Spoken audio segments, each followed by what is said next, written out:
And the world. Welcome to In Conversation with Trevor, brought to you by Titan Law. I go beyond the headlines and beyond the sensational.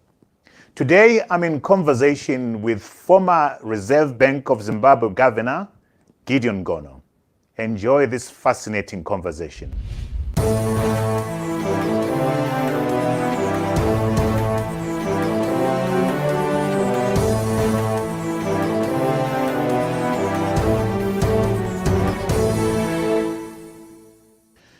Gideon Gono, former governor of the Central Bank of Zimbabwe, welcome to In Conversation with Trevor.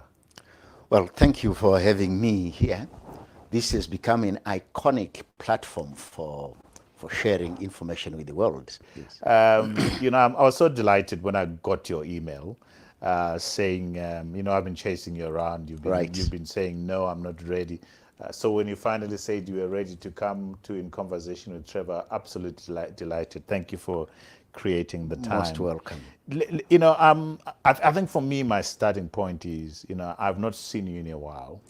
And the last time I saw you, you were jogging around my neighborhood. I think you were carrying an additional 20, 30 kgs, 25 kgs on my back, yes. You've lost all that. What have you done? Well, let me begin by saying there was a reason why I had to do that. I was tired of moving around with a hanging garden of Babylon around my body. And people do mistake that kind of garden for prosperity, for happiness. The patriotic front. Yes, the patriotic front, so to speak. But as one begins to appreciate health more, you begin to associate that with a number of illnesses that one can actually fall into. Obesity is never a blessing for anybody.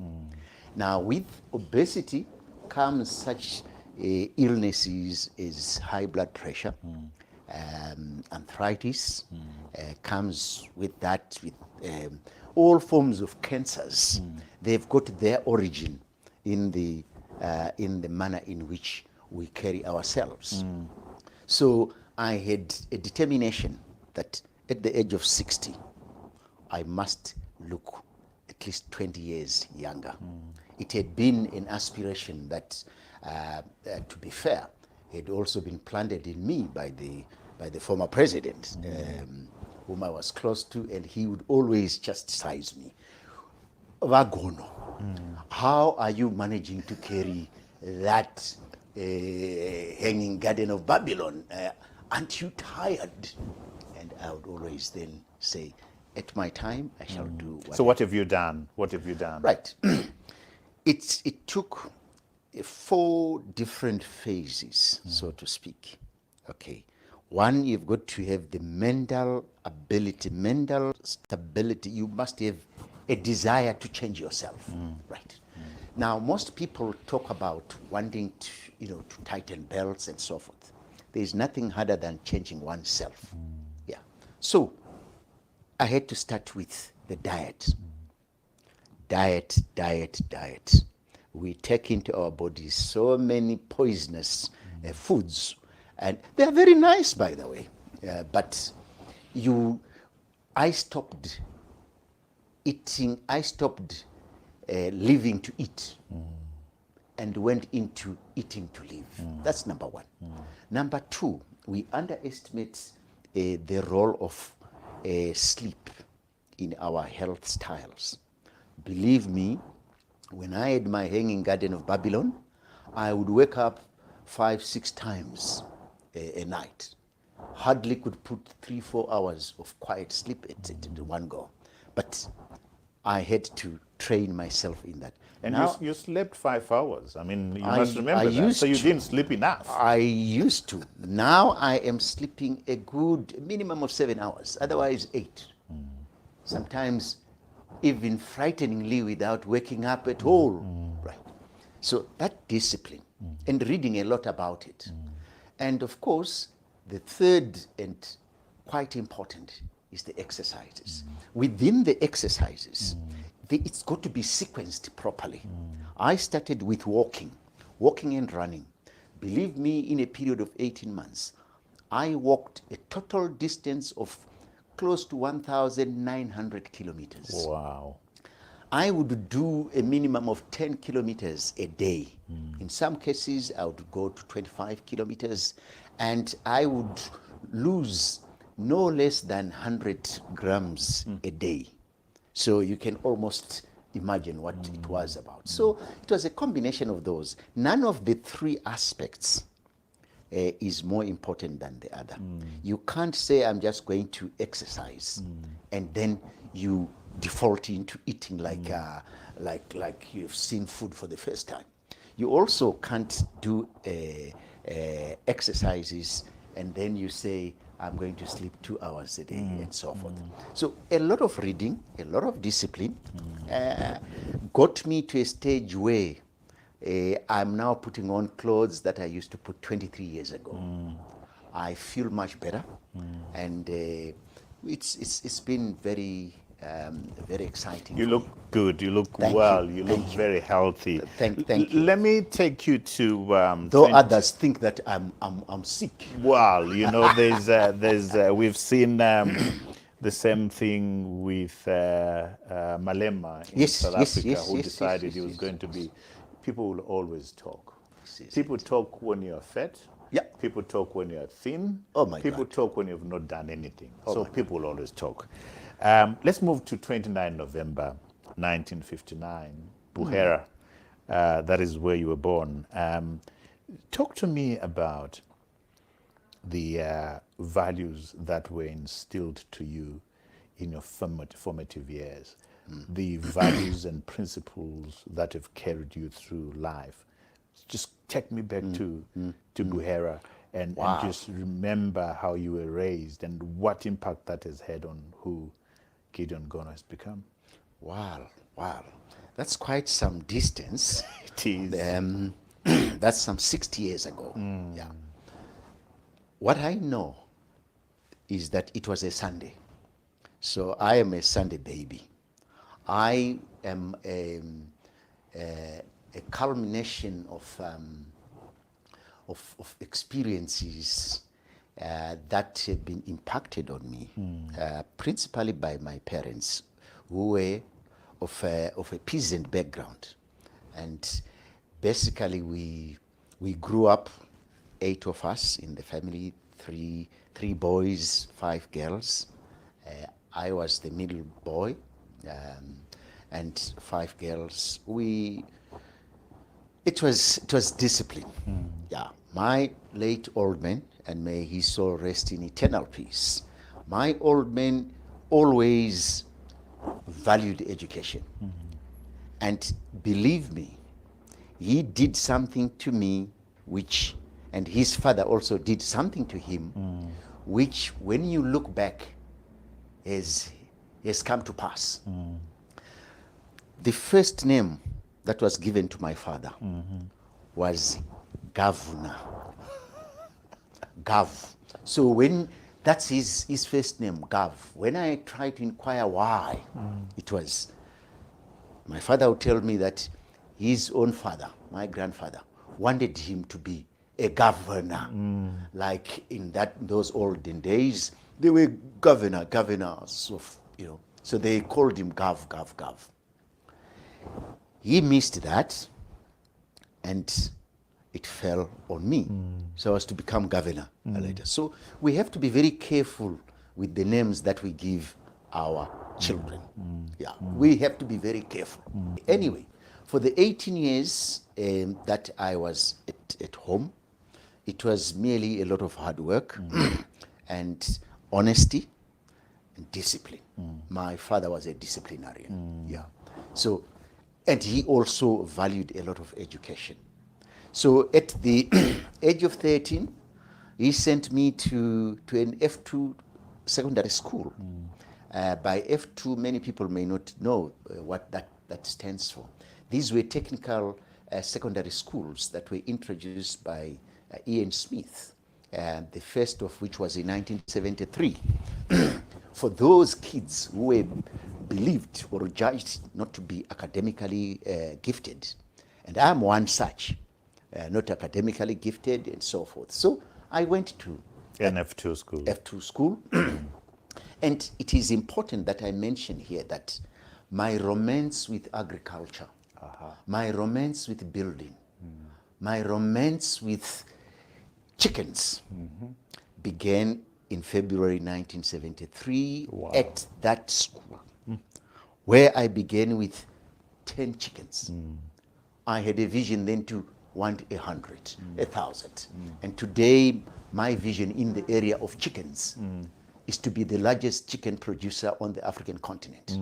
And I'm still on that route. So I was given that background.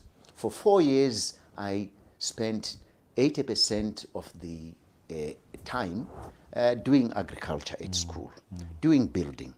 This explains also my interest in real estate. That's fascinating. So the foundations Yes. to what you're doing now Yeah. go back to Those, O'Hara, those 18 years. correct. Which is why it is very important when we are told that what you teach them at the cradle, they take to the grave.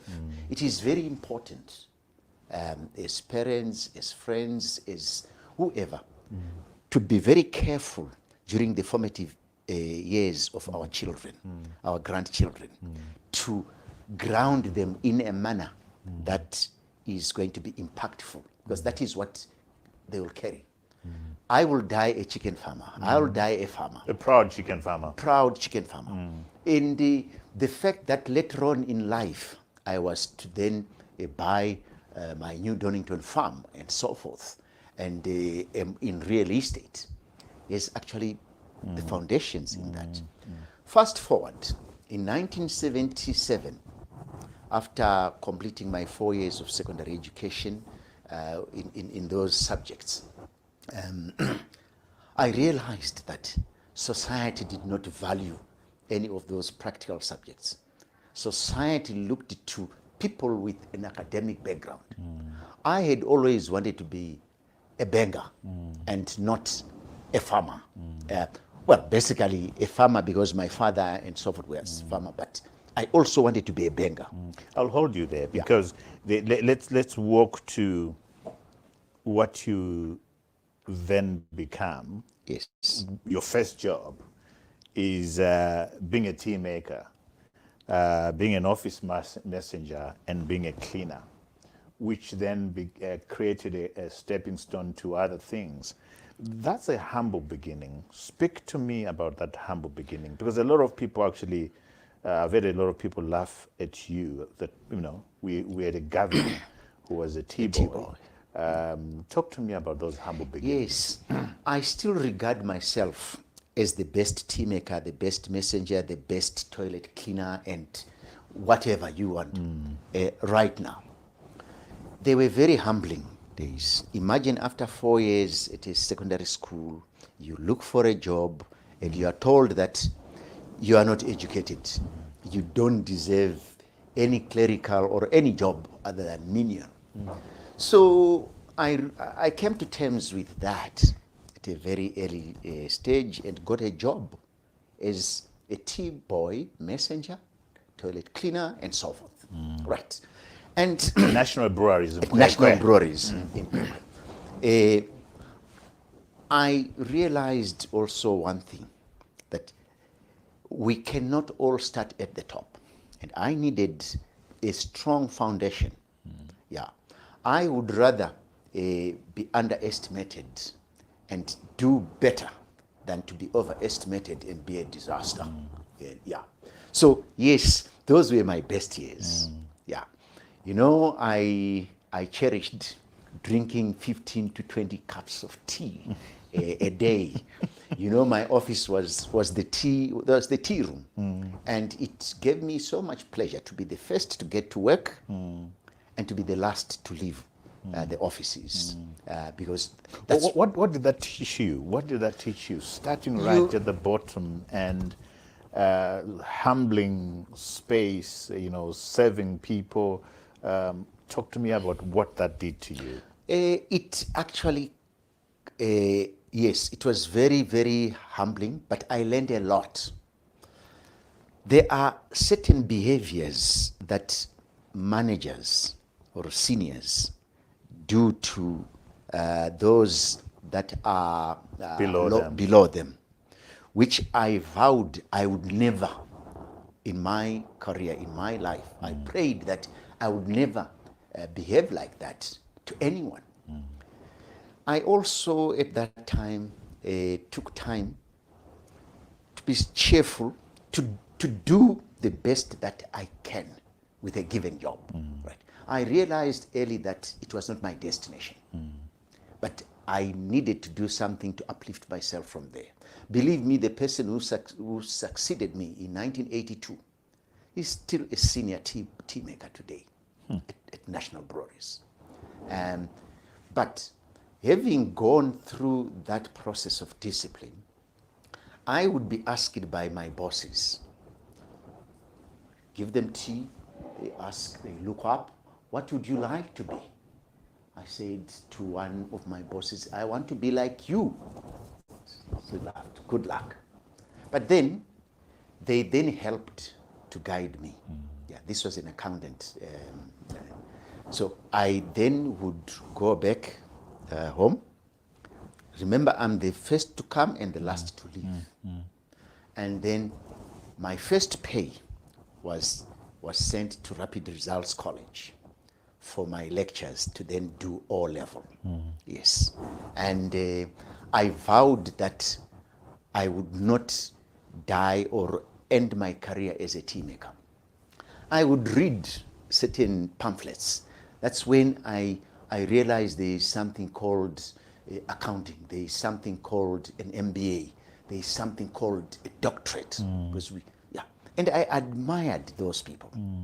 Fast forward. Sorry, go ahead. Yeah. Fast forward. Fast forward, 4 years down the line, I had done 4 A levels. I had done 2 O levels. I only have 2 O levels in accounting and English. Yes, I did not need them, but I then did the 4 A levels. At that time, you only needed 2 A levels to go to the UZ, 1979, 1980, thereabouts. But I needed 4. I realized that I had to prove myself. And 3 years, 4 years down the line, 3/4 of the people that I used to give tea were now reporting to me.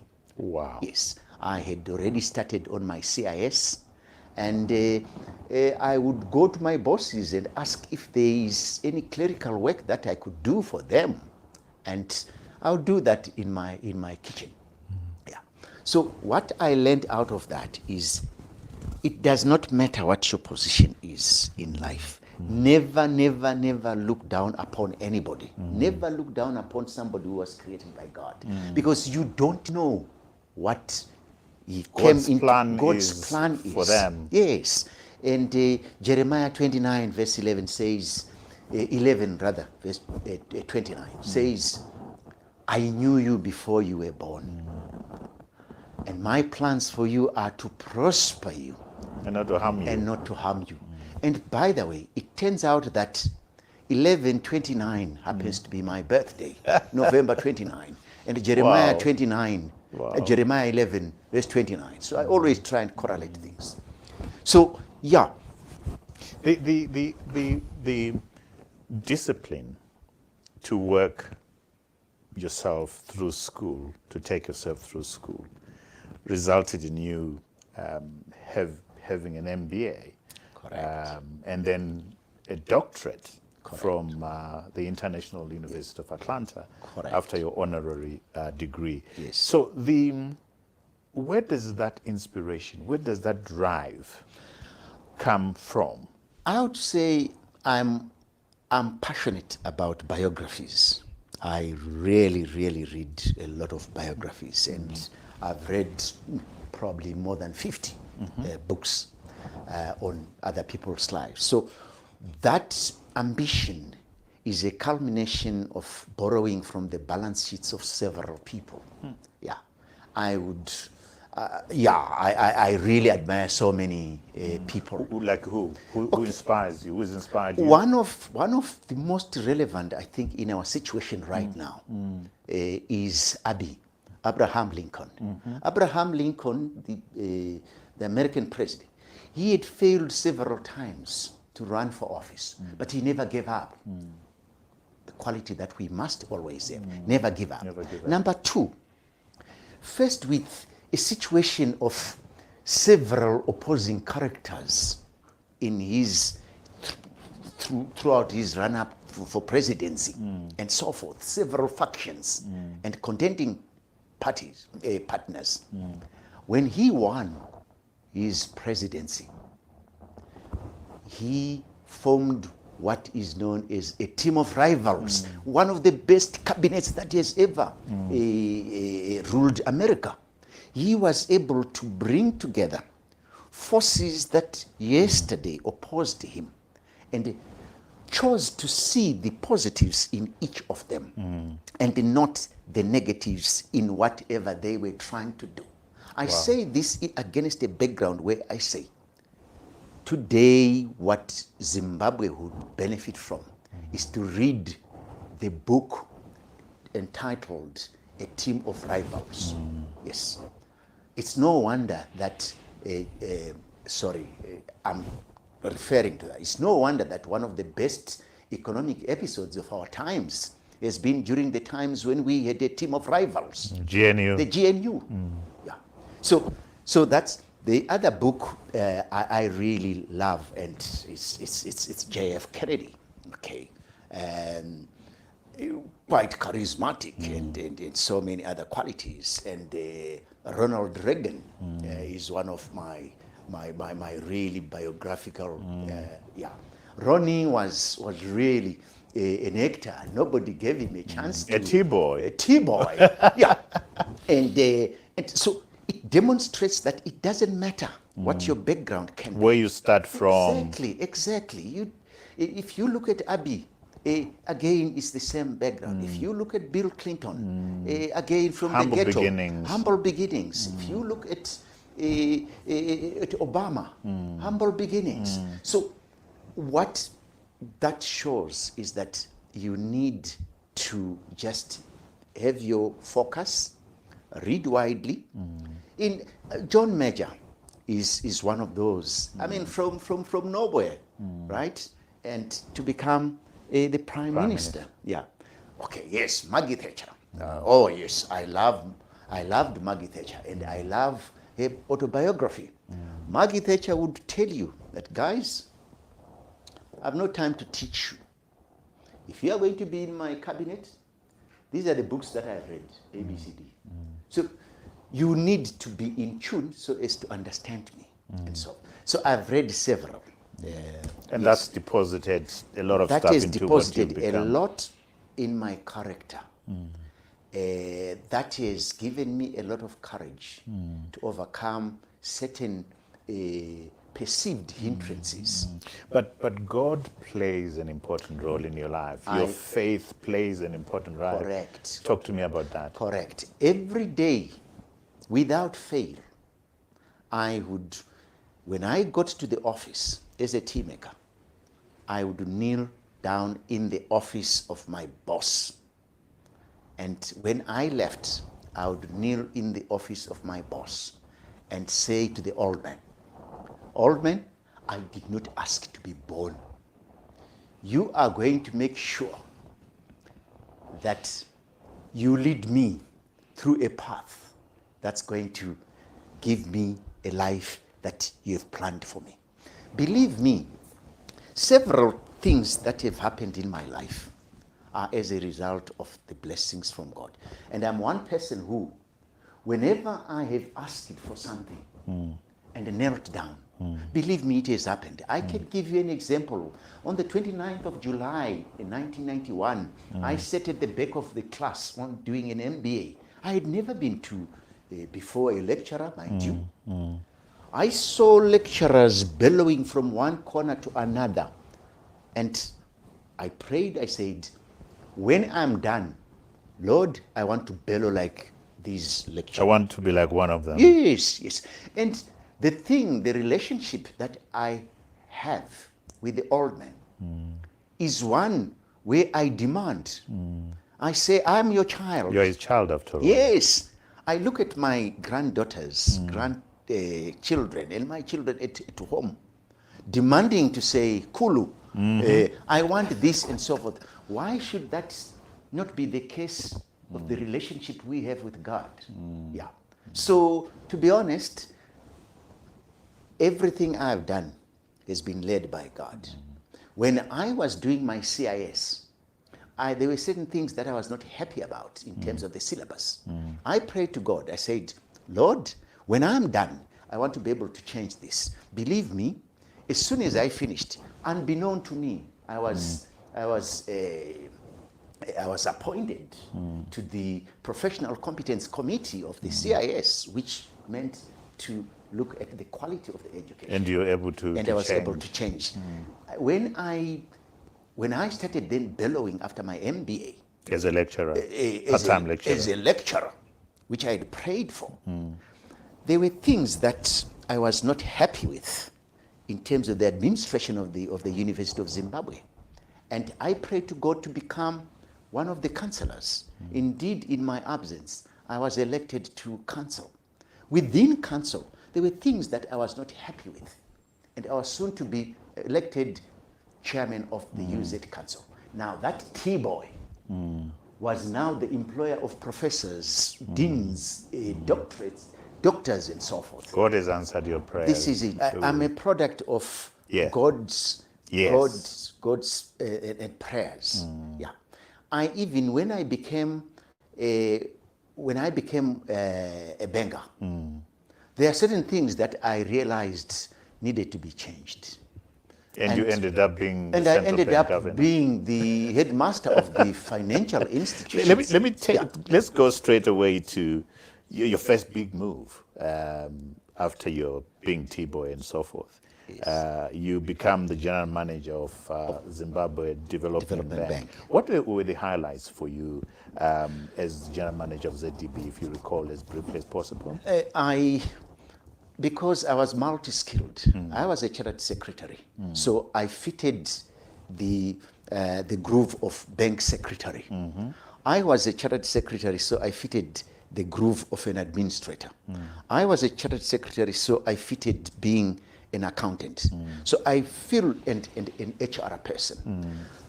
The ability to handle all that in one person was something that Zimbabwe Development Bank valued. Number one. Number two, ZDB was in its infancy. We started Zimbabwe Development Bank, today's infrastructure development bank. Yeah. Started 1986. I joined in a few months, just 6 months after it started. So I was part of the formative aspects. That was a big jump. I was able to then fulfill an ambition that I had wanted to be a banker. From there, I was also able to be able to work with a number of shareholders. We had 8 shareholders in Zimbabwe Development Bank. We had the Germans, we had the Finnish, we had the Dutch, we had the British, we had the African Development Bank. Several of those with different motivations and agendas. So the ability to be able to work through a maze of different interests and being able to reconcile them. Remember, I was the board secretary.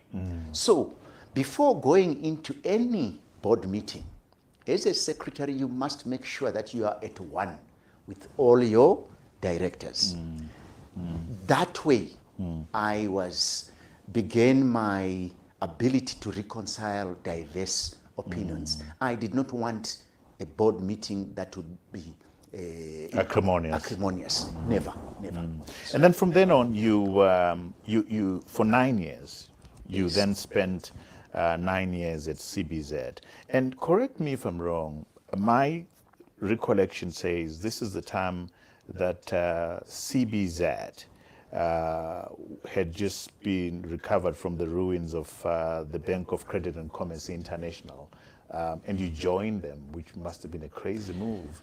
And you do quite a lot of stuff. Talk to me about those 9 years in a nutshell. In fact, I joined CBZ. I was given the job after I had completed my MBA. I think I still hold the record of one of the best students on the MBA program since it started.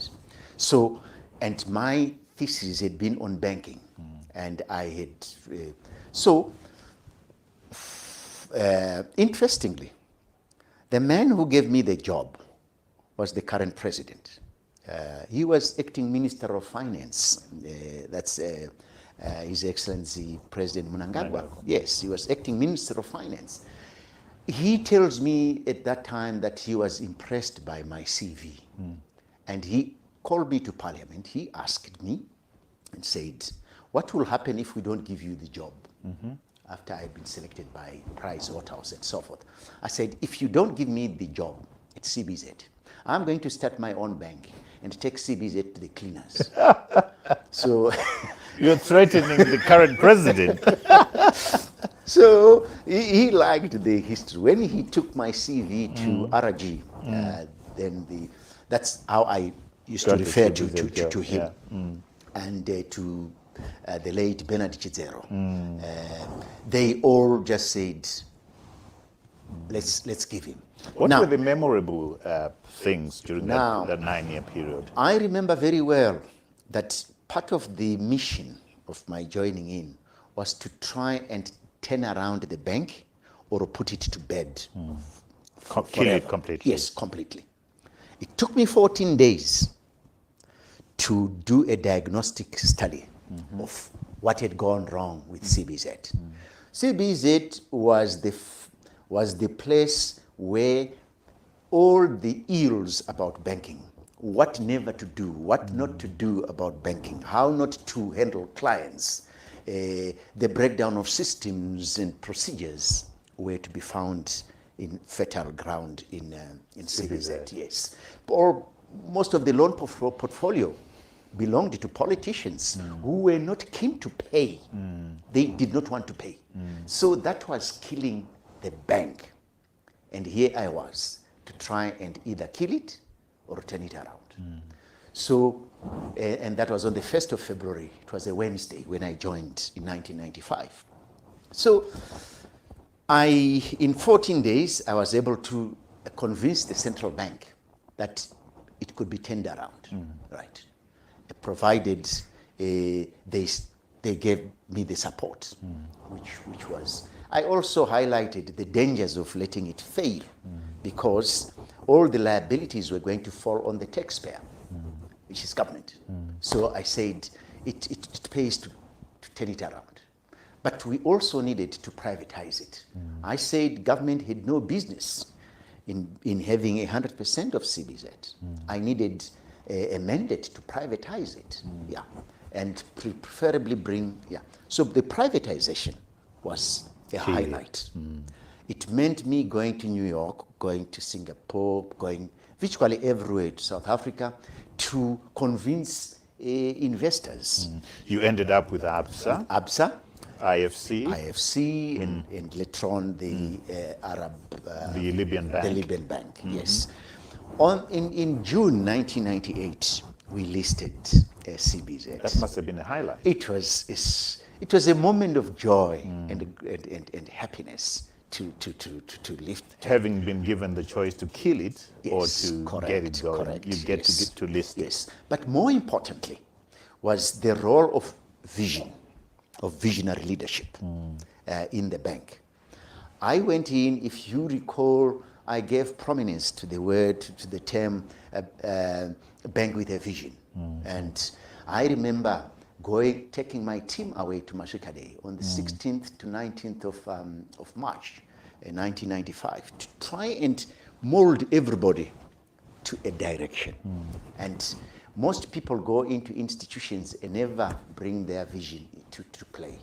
And when ABSA and IFC came, I became an expatriate in my own country. Yes, they tied me to the recovery of their entire investment and said I was going to be paid at the same level that a chief executive in New York was to be paid. I was earning my money in foreign currency. And you couldn't leave because you had to deliver on At on that the time, shareholders', you will be amazed that at that time, I was earning as much as $20,000 a month. Yes. So when people sometimes look at Gideon Gono, they think, oh, he's driving a nice car. Where did he get his money They don't from? know the background. They don't know the background and so forth. But anyway, after they had recovered the money, I was then promoted. I was going to take up a position of a regional director within the ABSA group, having done my tour of duty here with CBZ. It was when I went to bid farewell to the then Minister of Finance, Honorable Herbert Mugabe, and the late President, that they asked in 2003, Urukuda kwenda kupi? And I said, I'm going to relocate to South Africa to take up a regional position as a director of banking and so forth. My job was to go and turn around a few other banks that belong to the ABSA group in the region. And they said, no, you are not going. We would like you to do what you did at CBZ. We want you to do it at the Reserve Bank. That's how I became governor. I did not apply. I was invited to become governor. So you then become governor. Yes. You spent two terms, 2 decades at, it's not 2 decades, sorry, 2 terms. 2 That's terms. a decade. At the Reserve Bank. An eventful decade for the country and for yourself. The most difficult period in the history of our country was during that period. I say so because there were a number of imponderables, a number of challenges that confronted me. Prior to us going into the DRC on the 2nd of August 1998, I remember these dates because I lived through them. Prior to doing that, Zimbabwe had never, since 1965, since 1956, had never gone through one single year without balance of payments support, either from South Africa, from Britain, or from the Bretton Woods institutions. So, put yourself in my shoes. We then had received about 2.5 billion from the IMF, World Bank, and African Development Bank as balance of payments support every year. And in 1998, we disagree with those. And by the time that I became governor, we had gone for 5 years without any balance of payment support. Remember, we were in hyperinflation already. Inflation was at above 683%. And at that time, we had also had the crash of the Zimbabwe dollar, the Black Friday. We had also had the Land Redistribution Act. And in 1997, we had also had controversial... The war veterans demanding to be paid for the first time. Exactly. And out of that, we also, for the first time, we're beginning to have a very vibrant opposition party. MDC. With the ZCTU. Precisely, yeah. So it was a configuration of forces that really were attacking historically assumed stability of the economy. And we had Zidera in 2001. We had Tony Blair. We had George Bush, the twin of those, and we had sanctions applied against the country. And there you are. No foreign currency, sanctions, you've got all these imponderables. And we had elections that were disputed, the 2000 So these are election. the issues that you had to I had to deal deal with as governor. Not only that, we had droughts to deal with, and during my era is when this country had the largest number of elections ever in a period.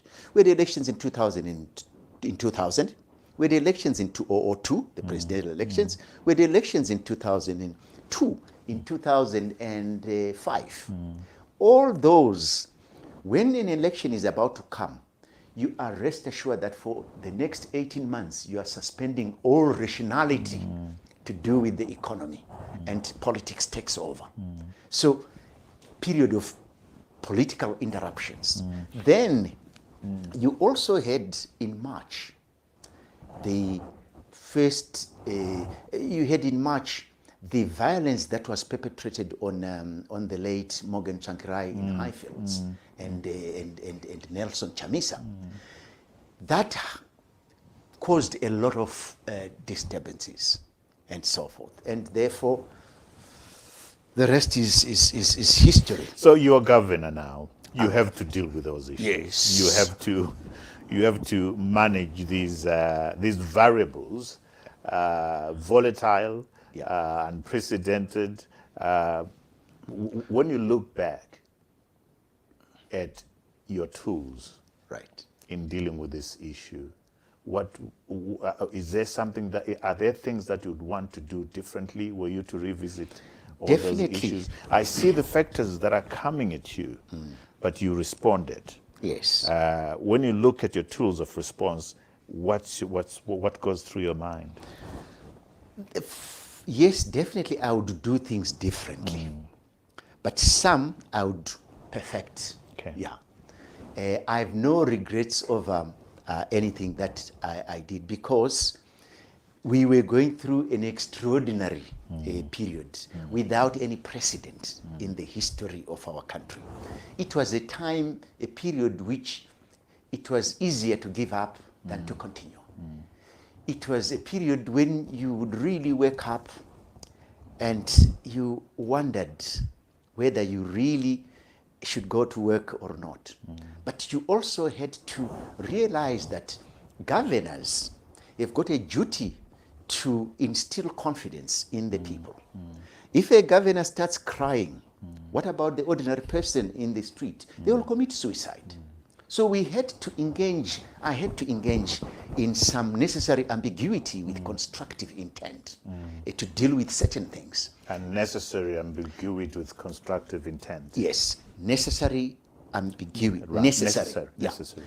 Where we had situations where I would know that the pipeline is empty, but you can't tell the nation. Public. They will panic. We had our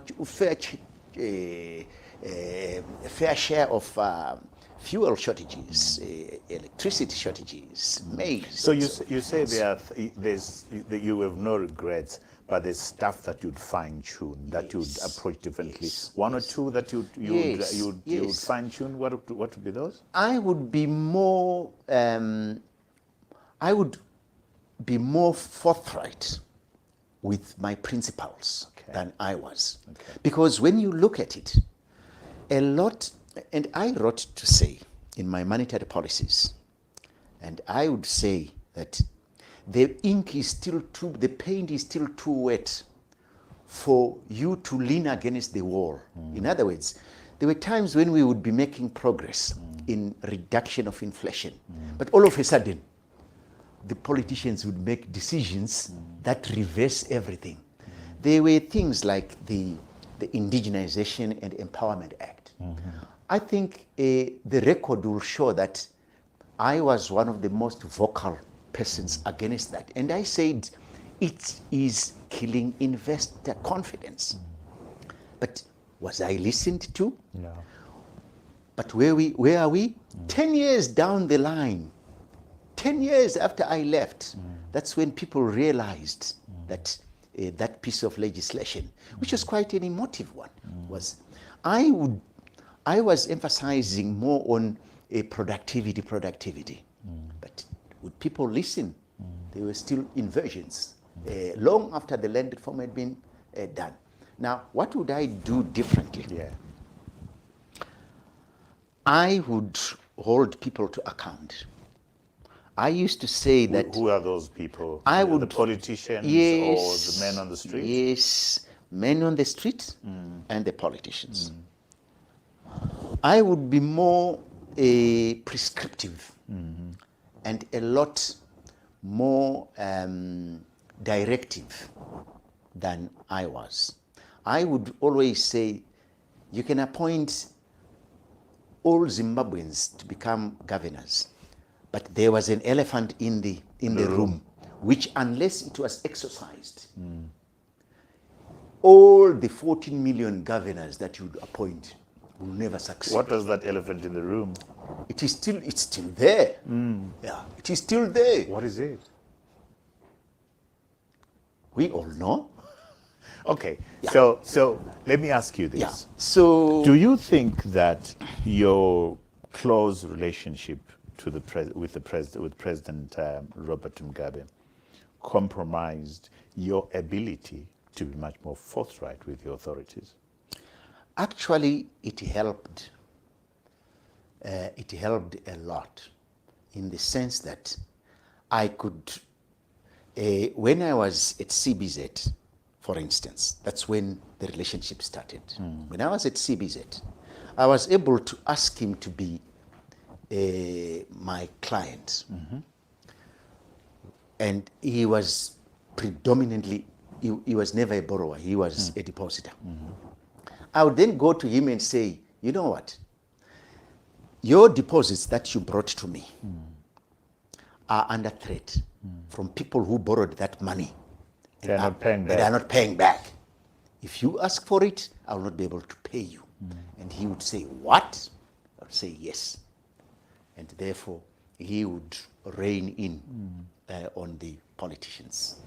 So you don't think it compromised you at all? It didn't compromise. Even as governor? It didn't compromise. There were limits to which I could go. It was more of persuasion and advisory. You want governors to have a certain element of independence. The closeness, the fact that the central bank is controlled by a line ministry, or is not independent to make decisions that are best for, that are neutral to politics, is a great weakness in itself. And I would advocate for the independence of the central bank, because which is what we don't have right now. Yeah, exactly. And that is the elephant in the room. That's the elephant in the room. Yeah. The Reserve Bank Act, during my time, Section 8 of the Reserve Bank of Zimbabwe Act, Chapter 22, subsection 15, had this clause to say, notwithstanding anything to the contrary, if the government wants the Reserve Bank to do anything, and the Reserve Bank gets an instruction from the Minister of Finance, the Reserve Bank shall comply. Right? Therefore, you want to be a law-abiding governor. You are not the be-it-all. So quasi-fiscal operations were a product of instructions from government. That's why we were doing it. I would not do quasi-fiscal operations. That's interesting, because a lot of people out there are convinced that you are the creator of quasi-fiscal activities. It's because they don't read. Even right now, people are not familiarizing themselves with the legislative instruments of key institutions in this country. A key institution being the central bank. That is the center there. Deal with it, give it independence, give the appointment of the governor, give that role to Parliament. Give accountability of the governor to Parliament. Then you will see that there is going to be some improvement. It's interesting that you say There is, that, yeah, you know, having been governor for 10 years, because you were so powerful as governor. perceived. Perceived. And some people actually gave you the nickname that you're the prime minister. Are you aware of that, the power that you had because of the quasi-fiscal measures, your proximity to the president? Well, let me first also give a legislative background to it. One of the most powerful instruments of running the central bank is a presidential act known as the Exchange Control Act. The Exchange Control Act, remember I've said it's a presidential act. Its preamble says, again I quote, notwithstanding anything to the contrary that is contained in any enactment other than the Constitution of Zimbabwe, the president shall have powers to annul or to deal or to prescribe the manner in which payments of this country, receipts of this country, and any transaction in this country shall be handled. Wow. Yeah. Another elephant in the room? This is it. Or the strengthening of the elephant in the room? It is even stronger. Listen, it is saying, notwithstanding anything to the contrary contained in any enactment, in any law, other than the Constitution.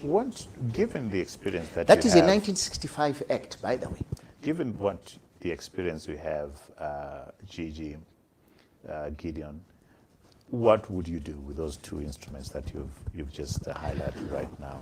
First, I would give... It's a 1965 act. Yes. It's as old as UDI. Yeah, it is the instrument through which UDI survived. And we still have it. This is it. We still have it. So what would you do? Were you I in would, a position to... most central banks have got this Exchange Control Act. South Africa has got it, and so forth. But I would really overhaul it. It is, if we can change constitutions, but leave subsidiary legislations untouched, what are you doing? You're scratching the surface. Because I'll wave that at you to say, yes, thank you very You've got much. the new constitution, but so what I would do is, proceed. Let me not. I've asked you a question to answer it. Yes, I would really look at best practices in terms of central banks. I would I would take the model of Singapore. The manner in which it does things is one of the best in Singapore, Hong Kong, Switzerland. Yeah, we need to remodel the manner in which we're doing things. Here is the thing, Gigi, that what you're talking about is great, but it takes away power from the politicians. Correct. It takes away power from the incumbents. That's the elephant I'm talking about. Okay, so what do we do? Because even the Constitution, 2013 Constitution, which we say is a beautiful Constitution, is already being amended before it hits the ground. So, I must be clear on this, that it really doesn't matter which politician. Yeah, exactly. As long as it is a political animal and they find those laws there, they're not going to change them. What do we do? I have no problem with amendments to constitutions, because when you look at one of the greatest constitutions that exists, that's the American Constitution, it's been amended.